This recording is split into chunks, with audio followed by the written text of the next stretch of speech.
Here you see a daily sales report class that inherits both from a database service and a logger, because it wants one useful method from each, this one and this one.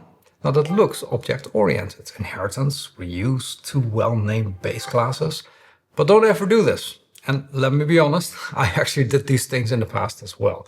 But today, I'll show you 6 things developers commonly mistake for good object-oriented programming, why they cause problems, and what to do instead. If you want to go beyond individual rules like prefer composition and learn a systematic way to make better software design decisions, especially with AI generating all the code nowadays, check out my brand new software design mastery program at ArjanCodes/mastery. This teaches you everything that you need to know and goes much deeper than these YouTube videos. The link is in the video description. So like I said, we have a daily sales report class here that inherits from both database server and a logger because it needs these methods from these objects. As you can see above here, I have the original classes. Now there's not much special in them, but they do have the methods that this particular class needs. When I run this, then this is what we get as a result. The problem with this approach is that in inheritance, typically the relationship is called an is-a relationship. And in this case, a daily sales report is not a database server, and it's also not a logger. So we have this hierarchy, but it doesn't actually represent the relationships properly. If you have this kind of setup in your code, well, the easiest way to change it is to actually switch to composition. And what you can do in order to achieve that is to add an initializer. And then inside that initializer, you pass the things that the class needs, like the database server and the logger. And then you store those in the instance. And now that we've done this, we no longer need this inheritance relationship, but we simply call them directly, like so. And then, of course, the only thing you need to do is pass the instances to the report, like so. If we run this code again, you see it does exactly the same, but now we are using composition instead of inheritance. So this inheritance relationship is gone. It just depends on these two capabilities. It needs the database service and the logger. You can replace them if you need to write tests, because we explicitly patch things up in the main function right here. So this is much easier to use. And this actually points to a simple rule. If you inherit because you need some implementation detail, you probably wanted composition instead. The second mistake is to turn values into types. This is something I see quite often in code, where we have in this case, a checkout class that's a standard checkout, which has a particular kind of tax rate and a retry count. And then it has some methods that use these values somehow. But then, as you can see, we have other classes like a German checkout that has a 19% tax rate. Or we have a reliable German checkout that has a higher retry count. And by the way, I never had problems with German checkout, but it's just an example, right? Now, these subclasses here, German checkout and reliable German checkout, they don't really introduce different behavior. They just change a few values. They change the tax rate and the retry count. So it feels object-oriented because the configuration gets meaningful names. We know, oh, this is about Germany and this is a reliable version of that same checkout. But each dimension that you add in this way, you create more and more combinations. Because what if we have a French checkout? And then you would have a reliable French checkout, and you have all the combinations of reliable and standard checkout for each country in the world. It doesn't work. Instead, what you want to do is to model these variations, countries, tax rates, etc., as data. So, for example, you could add a data class. Let's also make that frozen. Let's call that checkout config. And this has things like the tax rate and the retry count. And then what you do is create a class, let's call that just checkout, because it's always standard. And this is going to have the config like so, and then we can access the config right here.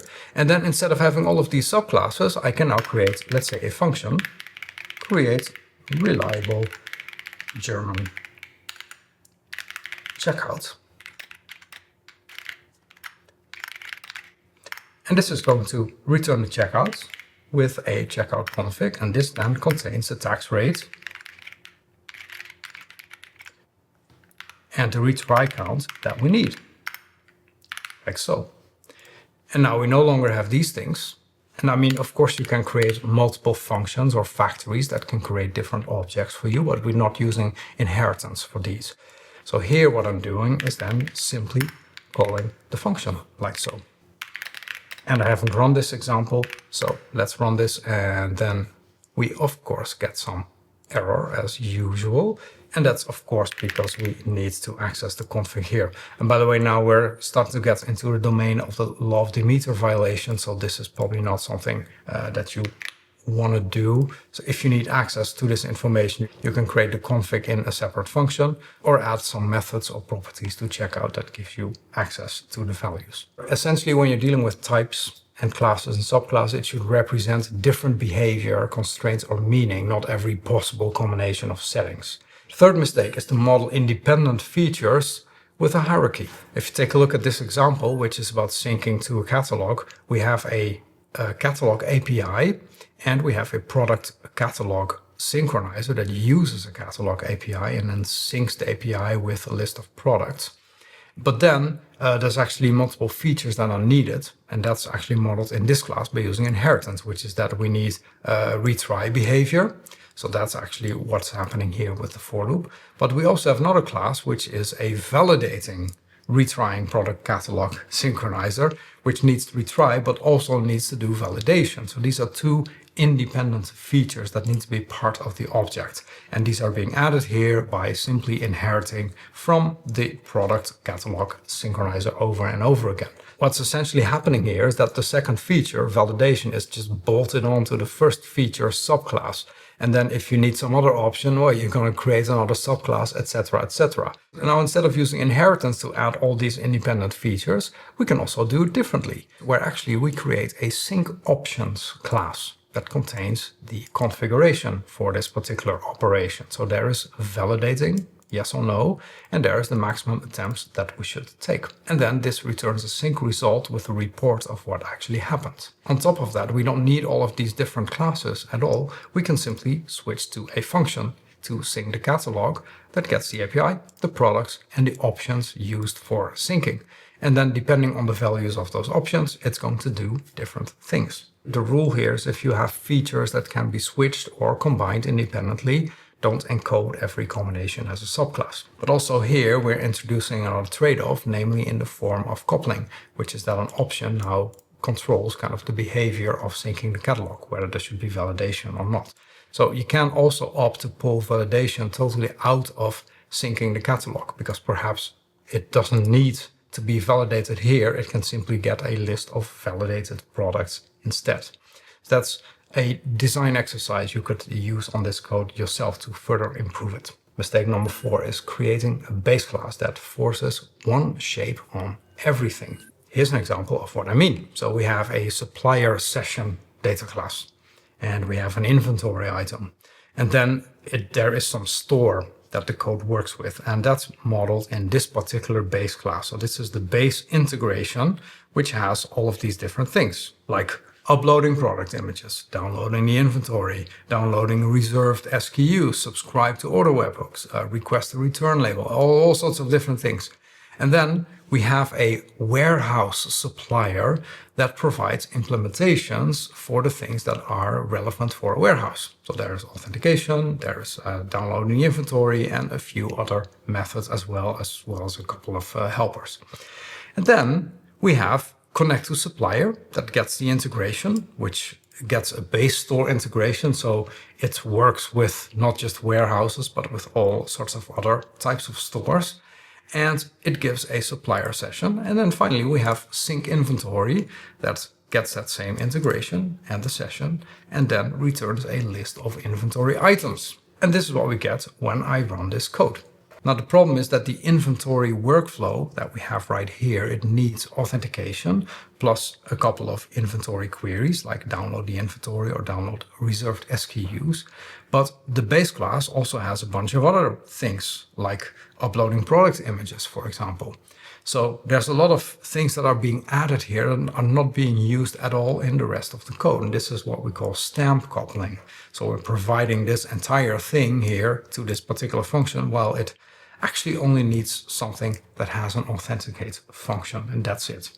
And that's dangerous because it means you can accidentally access methods here that you're not supposed to, and then it introduces cohesion problems and coupling problems, and things in the future are going to break and you'll have no reason why that happens. Even if you look at warehouse supplier, well, essentially this only supports a few inventory things. So all of the other methods are basically not implemented. Instead of creating this huge God base class, you can also simply split the capabilities by introducing abstractions for them and then pass those to the workflows that need them. For example, here is another approach where we still have these classes because they're being used, but then we have an authenticated protocol that has the authenticate method. And we have an inventory source protocol that has download inventory and download reserved SKUs. The warehouse supplier in this case has no inheritance relationship. It just has the methods that it needs, which is authentication and the inventory methods. Connecting to a supplier gets an authenticated instance. It doesn't get a huge God class thing. It just gets an object that has an authenticate method, and that's all it knows. Sync inventory gets a source, which is the inventory source. And like I showed you, that is another protocol that contains just these two methods. So that sync inventory also gets the object with only the methods that it actually uses. But the interesting thing is in the main function, we still just create the warehouse supplier and pass it to these two functions without them knowing that they're getting a bigger object. This does exactly the same thing as the version before, but it doesn't have a huge God class. It doesn't have methods that are going to raise, not implement errors, etc., etc. So the functions in this case, they simply request exactly the capability that they use. And this is what we also call interface segregation. In a Pythonic form, that is, we have small structural protocol interfaces rather than some complicated tree of classes and subclasses. Fifth mistake is to create subtypes that can't behave like their parents. Here's a nice example of that. I have an order class, which for now just has an ID. But then I have an order queue class that allows me to add orders to a queue and retrieve those orders. But then, in some cases, maybe the developer realized they need a read-only queue because they want to make sure that nobody actually writes to the queue. So they make a subclass of order queue, call it read-only queue, and then when this method is called, actually you get a runtime error instead of this particular behavior, right? And the way that it's used here is that we have printing the order history needs a read-only order queue, and another method that adds an order needs a regular order queue. And then this is how we use it. So we have the order history, we have the order queue, and then we call these functions. And when I run this, then this is what we get as a result. But the problem here is that read-only order queue is still accepted anywhere where an order queue is accepted. So, for example, in add expedited order, I can actually pass in the order history. And this is allowed because read-only order queue is a subclass of order queue. So that works totally fine. But when I run this, of course, now we're getting a runtime error that the queue is read-only. What you're seeing here is a practical example of validating the so-called Liskov Substitution Principle, which means that if you have a subtype, it shouldn't contradict the guarantees of the parent. In this case, the parent says, you can add things to a queue, but the subtype actually overrides that behavior and changes it. And that's why we have this problem right here. How do you solve that? Well, very simple, by separating the contract. So here's another example where we have two protocols, an order reader and an order writer. And then I have my order queue and I have my order history, which are in this case two different objects, and they behave different, they're different things. And then print order history needs a order reader because it needs to access orders, and add expedited order needs an order writer. Now the contracts are clearly separated and we have separate objects for the history and the queue. That also means if I now try to pass the order history as an argument to add expedited order, you see in the IDE we already get a type error that this is not allowed. And by the way, if you enjoy practical design videos like this one, give this video a like, subscribe to the channel, hype the video, even though I'm not 100% sure what that does. But it's free and it probably helps me out a lot, so thank you so much. And then the final mistake, abstracting something before you understand this similarity. In other words, premature abstraction. Here's an example. We have a customer and we have an imported order. And then I have some base importer class that imports records. And it does that by loading something and then applying some transformation, checking that the raw record is valid, and it has a couple of abstract methods. Then I have a customer CSV importer, which loads customers from a CSV file, well, kind of not really, but in a fake simplified way. And then it implements these methods. And we have an orders importer that also has a load method and it has different validation and transformation methods. Now, when I run this works, but there is a couple of problems. Namely, that if you take a look at this particular abstraction, you see that it returns objects, kind of meaningless things. So basically the useful types that we have, like customers, etc., they're basically being lost. And that's not desirable here because one of these importers creates customers and another one creates imported orders, which are two completely unrelated types. So also there's like loads of differences. The way of loading these things via CSV or an API is going to be different. Validation is different. Transformation is different. So everything is different. So that's not enough shared meaning to justify a base class to abstract from it. Instead, don't use an abstraction here, but simply write two functions that do the specific thing for the specific type. It's okay, you don't need abstractions everywhere. For example, here I have import customers from a CSV file, which does exactly that. And here we have import paid orders that come from an API. Well, both get a list of records or roles, but overall, actually the behavior of these two things is quite different. So it's okay if these are two different functions. In fact, what we have now is, yes, there is a small amount of duplication, but it's also very visible and local. But if you have a wrong abstraction like this base importer class, it doesn't really add much because it just uses these very generic objects and it doesn't really help you write clearer code because it's kind of unclear whether you're getting an object like a customer or an imported order or something completely different.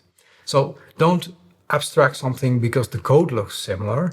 Abstract when it has the same meaning and it's likely going to change for the same reason. So what does good object-oriented programming then actually look like? Now, of course, none of these mistakes mean that classes, inheritance, abstract base classes are bad or something. I mean, people have been using object-oriented programming for a very long time. But if you're using it right, then you're using your objects mainly to protect invariants, to combine state with meaningful behavior on that state, and expose clear boundaries. In particular in Python, classes shouldn't be a default solution for everything. You can use composition if things need to vary independently. You can use protocols to define interfaces.